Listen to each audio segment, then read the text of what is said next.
is about to begin.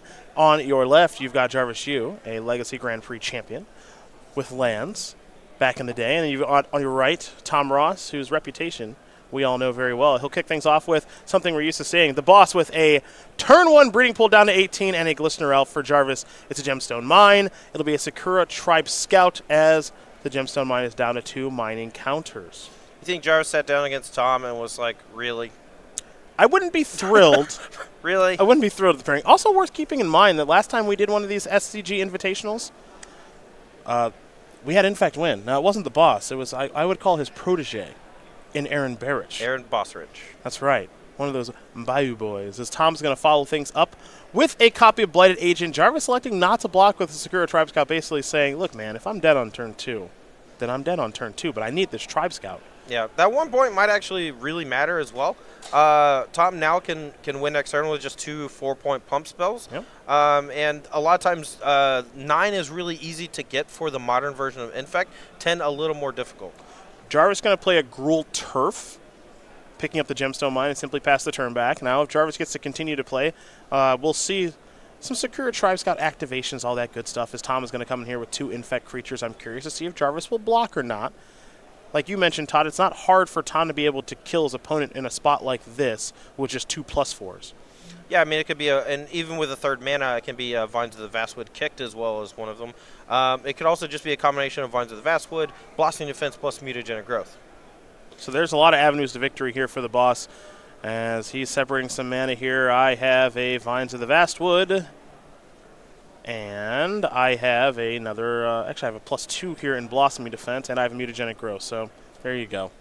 Wow, weird. You put it together. You've played a little bit of it. It's like I just said exactly what he did, and I didn't even know what was in his hand. Tom Ross is going to very quickly win game number 1 here over Jarvis Yu. In fact, very quickly up a game Nick over Miller. Amulet Titan. Well, Nick, who you got on backup, man? No, hey, we got a backup match. I talked to Nick before this round. We got to trust me. We got a backup match coming soon. Oh, we're gonna I take. feel so bad for Jarvis. This is a tough round 1 pairing here for Jarvis, unfortunately. But this was this interesting because Jarvis has some good cards in his sideboard, right? He's got 3 Abrade, 3 Spell Pierce, 2 Engineered Explosives, 2 Tormod's Crypts, 5 1-ofs in Academy Ruins, Rurik Thar the Unbowed, Ramunap Excavator, Reclamation Sage, and Hornet Queen. So he's got some things to bring to the table, but he's got to have one of those Amulet starts. That's the key here, I think. Yeah, I mean, he's going to be on the play for game 2. He needs to have an explosive draw, probably featuring Amulet, but also, one of his more explosive creatures. That game, he did have a Sakura Tribe Scout, but just a little too slow. In fact, it's very good at killing on turn 3 with a Goldfish draw. If the opponent has no interaction, it's just going to kill you on turn 3 the majority of the time. Yeah, so, Jarvis needs these Abrades. I would bring in the Spell Pierces. Engineer Explosives is probably still fine, too, right? Like, I think there's at least 8 cards he probably wants to bring in.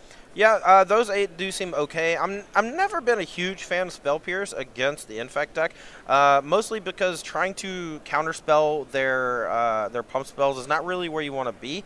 Most of the time, you just want to try to put an emphasis on killing their actual Infect creatures or putting up a big roadblock to those Infect creatures. They have so many of the +4s and things like that a single Spell Pierce is rarely going to do anything other than buy you like a turn sometimes. Fair enough. Well, it might be the only thing he might need is a turn, though. I mean, that is true. That is true. Yeah. Because his deck is pretty explosive with the right draw. So we'll see how Jarvis selects the sideboards. We go to Tom's side. Very quickly up a game as the boss. He's got 2 Ceremonious Rejection, 2 Nissa, Voices Zendikar, 2 Twisted Image. And here come the 1-ofs for Tom. We know he loves a 1-of. Shaper, Sanctuary, Wild Defiance, Nature's Claim, Dissenter's Deliverance, Viridian Corruptor, Relic of Progenitus, Grafdigger's Cage, Spell Skite, and Spell Pierce. You've played some Infect in your day. What do you like here in what is already a pretty good matchup? I just want to point out that there is a lot to be said about playing a bunch of 1-ofs in your sideboard that do roughly the same thing or similar things, but just have slight variations. Like you see Tom Ross has 1 Nature's Claim, 1 Dissenter's Deliverance. That's because in some matchups you want something like a Disenchant, but there are times where you want to be able to cycle it. Then again, Nature's Claim, you have like that backup additional way to interact with artifacts and enchantments that sometimes you need in other matchups. So you'll see a lot of times some of the better deck builders will have cards that are similar on paper, but they can come in against different matchups, especially when you don't want to overload on a certain type of effect. As far as this matchup specifically is concerned, if I were Tom, I would just basically stick to my guns. There isn't a whole lot you can do to interact with the Amulet deck other than killing Amulet. I like bringing in the Nature's Claim, the Deliverance, the Corruptor, and the Spell Pierce. But I don't think you want to dilute your deck with any of the other cards that he has access to. Yeah, I mean, his deck, we saw the first game, right? It's a pretty easy, straightforward game. You don't want to change your deck too much. Maybe a couple interaction points. As an example, like I don't think Tom really needs a Spell Skite in his main deck anymore. Can probably sideboard that out. Well, I mean, it will protect his creatures against the very small amount of removal that the Amulet Titan can afford to play. If he plays a Spell Scout on turn 2, that will protect one of his creatures from an Abrade or something maybe like Dismember that sometimes Amulet Titan is known to have. All right. Well, these players are just about ready here for game number 2. We want to very quickly talk about the StarCityGames.com holiday sale, where we're going to have hundreds of items on sale, our lowest prices of the year, and we're going to update this thing every single day until it ends on January 7th. Go to StarCityGames.com/holiday sale for more information. Academy Rector, Demonic Tutor, Taiga, Mana Drain, all sorts of good stuff will be on there. That's our holiday sale. Give the gift of SCG, my friends, at go.starcitygames.com/holiday sale. As now, these players are going to take a look at their openers. And I think Jarvis will, looks like, well, that's not a, okay, he's going to keep. Never mind. He did the run the hands through the hair. Not sure if I'm happy. Looks like Tom is not happy, so he's going to send it back. Yeah, the mulligan's not really a big deal here. Neither player has a ton of ways to interact with the opponent. So you're really just looking for like a nutty opening hand. And you can do that pretty easily with 6 or 5 cards.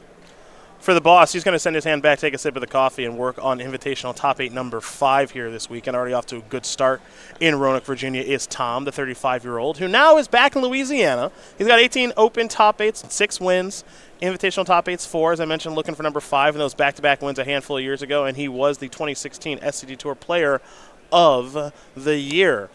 Had a little stint there at Wizards of the Coast, but he's back out into the wild, casting Glistener Elf, and really, Todd, this is how things should be. Yeah, I mean, he's it's like watching a predator in its natural habitat. You know, he's just the gator, the Bayou Gator. That's right. You know, this is just how things are meant to be. Yeah, you can't change a chicken's stripes or whatever. I don't know if that's the saying. I'm not sure that's the saying. I don't think it is either, but Tom's going to scrub the top card to the bottom. Jarvis going to kick things off with, okay, this is not Sakura Tribe Elder. This is the Sky Shroud Ranger, which is basically Sakura Tribe Elder. Sakura Tribe Scout. Or Sakura Tribe Scout, thank you. My apologies. This is an old one. We're going to have to get that one up on the screen. I actually don't even think I've seen that art of the card. There you go, Tempest Edition. Choose a land card in your hand and put it into play. Play this ability as a sorcery, where Sakura Tribe Scout can do it as an instant. Yeah, it's basically just going for maximum redundancy. Jarvis, assuming that the Sakura Tribe Scout effect is something that he very much wants in the deck and very much wants on turn 1, so playing basically effectively 2 more copies. Jarvis plays an Ancient Stirrings, picked up a copy of Simic Growth Chamber on turn number 2. For Tom, you of course see the Verdant Catacombs. That was it for him, so no Glistener Elf, no Noble Hierarch. There could be a 1-mana interaction spell there for Tom. We'll have to see. And it looks like, at the moment, Tom is going to play a Dryad Arbor and trade with the Sky Shroud. Interesting, Jarvis using that to attack as opposed to using its ability. I'm a little surprised by that. To me, that just means that Jarvis is a bit light on actual lands in hand, or he has something like Zusa that he's wanting to play next turn. Are you a little surprised to see the snap trade there by Tom? It wasn't a snap trade. He thought about it quite a bit. That I mean, it leads me to believe that Jarvis is light on lands and Tom's actually a little heavy on mana. Okay. So I think there's also a pretty good chance that Tom just doesn't have Dryad Arbor in his deck after sideboard. So I think Jarvis made that attack under the assumption that his creature would survive combat.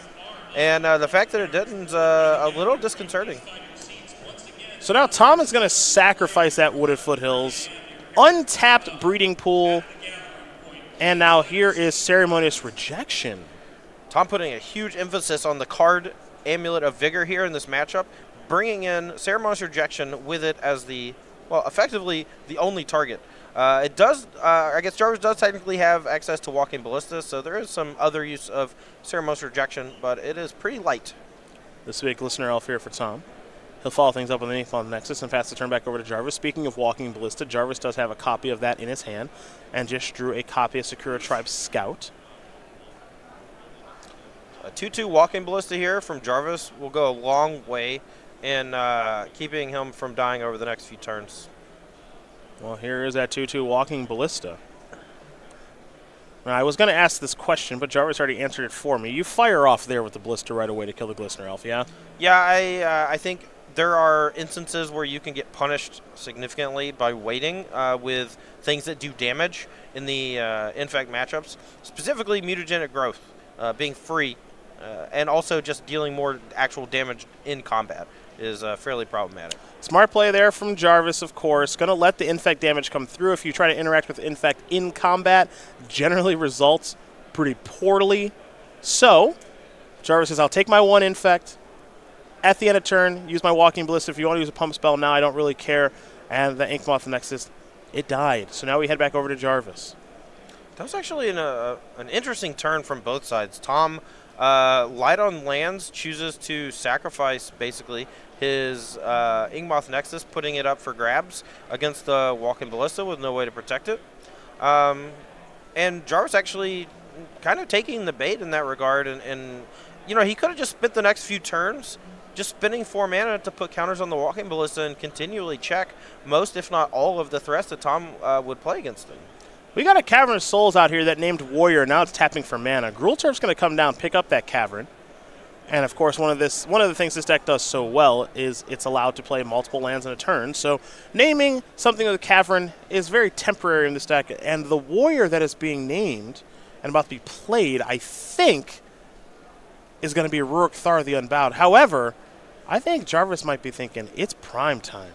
Yeah, I think both these cards are effectively the same, but Prime Time actually just closes the game more quickly, and there's a chance that Jarvis can actually just play both on the same turn. Yep. So he's going to get the Boros Garrison, both come in untapped, giving the Primeval Titan haste. He's going to find some more lands, and then he's going to follow it up with the Rurik Thar.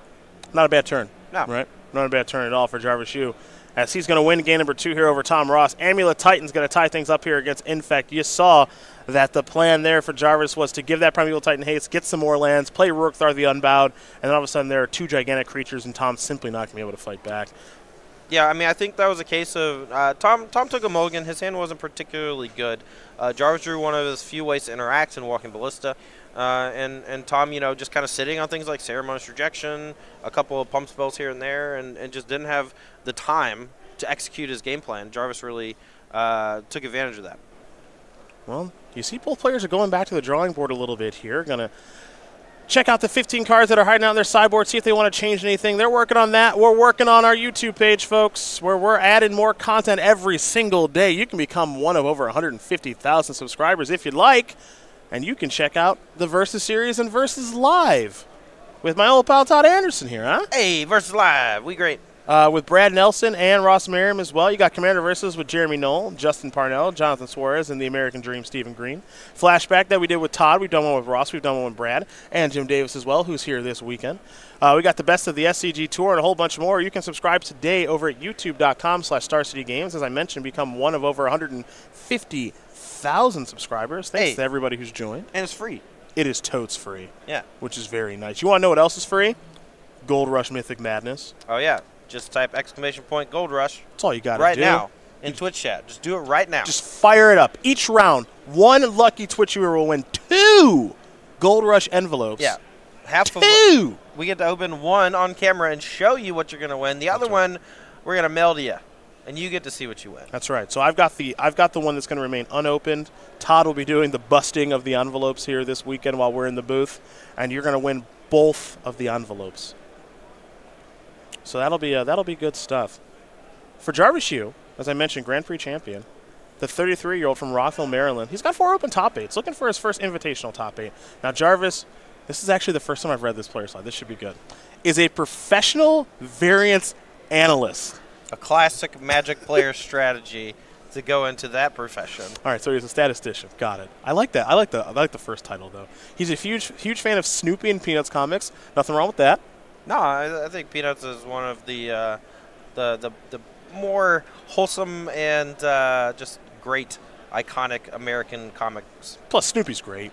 Oh yeah. And then always needed an outlet for competition, whether it be Magic, chess, fencing, or StarCraft. I've seen a picture of Jarvis wearing his fencing outfit. Same. Totes adorbs. So, Totes same. adorbs. I would actually, I'd want to battle Jarvis in fencing. Because, first of all, I'd for sure lose. Because I have no idea what I'm doing. Oh, yeah.